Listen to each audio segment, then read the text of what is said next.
அனைவருக்கும் திருக்குறள் அன்வர் பாட்ஷாவின் குறள் வணக்கம். இன்று உங்கள் அனைவரோடு ஒரு தகவல் பரிமாற்றத்திற்காக இணையும் ஒரு நன்னாள். இன்றைய நாளில் சிறப்பானதோர் நீருக்கான, நீரின் தேவைக்கான, நீரின் முக்கியத்துவத்திற்கான ஒரு விழிப்புணர்வு முகாம். நீரின்றி அமையாது உலகினின், யார் யாருக்கும் வானின்றி அமையாது ஒழு. 2000 ஆண்டுகளுக்கு முன்பு வள்ளுவ பேராசான் கூறிய அரும் சொல்லாட்சி நிஜம்தான். எண்ணி பார்க்கும்போது அவரே கூறுகின்றார், நீரானது உலக மக்கள் அனைவருக்கும், உலக உயிர்கள் அனைத்திற்கும் தானே உணவாக இருக்கின்றது. பருகுவதற்கு அத்துணை உயிர்களுக்கும் வேண்டிய பொருட்களை விளைவித்து தரக்கூடிய விளைச்சலுக்கு தேவையான ஒரு பொருளாகவும் நீர் இருக்கின்றது. துப்பார்க்கு துப்பாய துப்பாக்கி, துப்பார்க்கு துப்பாய தூகும் மழை என்கின்றார் வள்ளுவ பேராசன். அது மட்டுமா, வானத்திலிருந்து வீழும் அலைத்துளி இல்லாமல் போனால் நிலத்தில் விளையும் பசும் புல் தலையை கூட காண முடியாது என்று மிக அழகாக எடுத்து கூறுகின்றார். இந்த உலகில் தானமும் இருக்காது, தவமும் இருக்காது நீர் இல்லாமல் போனார் என்றும் அவரே கூறுகின்றார்.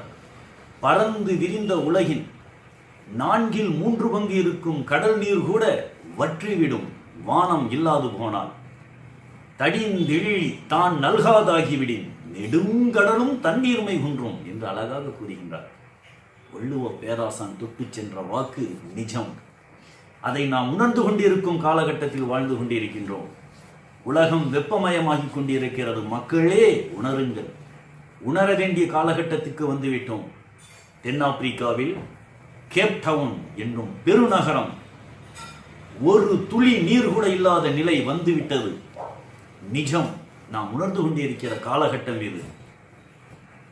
இன்று கேப்டவுன், நாளை நம் நாட்டிற்கு, நம் இடத்திற்கு வர எத்தனை நேரமாகும்? சிந்திக்க வேண்டிய காலம் இது, சிந்திக்க வேண்டிய நேரம் இது, சிந்திக்க வேண்டிய சமயம் இது. நீரினை காப்போம், நீர் வளம் காப்போம். இறைவன் அருட்கொடையாக வழங்கிய இயற்கையை பாதுகாப்போம். மரங்களை வளர்ப்போம். நீர் தொட்டிகளை ஆங்காங்கே பேணி பாதுகாப்போம். மழை நீர் சேகரிப்புக்கு முக்கியத்துவம் தருவோம். நீரின் இன்றியமையாமையை உணர்வோம்.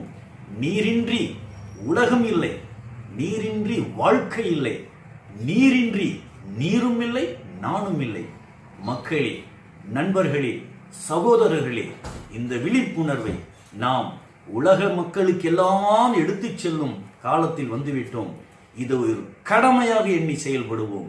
வள்ளுவ பேராசான் 981வது குறள் மணியில் கடன் என்ப நல்லவை எல்லாம் கடன் அறிந்து சான்றாண்மை மேற்கொள்பவர்க்கு என்று சொல்லுவார். நாம் கடமையை உணர்வோம், இதை செவ்வனே செய்வோம். நற்கருத்தை எடுத்துச் சொல்வோம். நீரினை காப்போம், நீர்வளம் காப்போம். நலம் பெற்று நீடு வாழ நம் பங்களிப்பை அளிப்போம். அனைவரும் வருக, இந்த நிகழ்வில் பங்கேற்று நற்கருத்தை பெருக, மக்களுக்கு எடுத்துச் சொல்க. அன்வர் பாட்ஷாவின் குறள் வணக்கம்.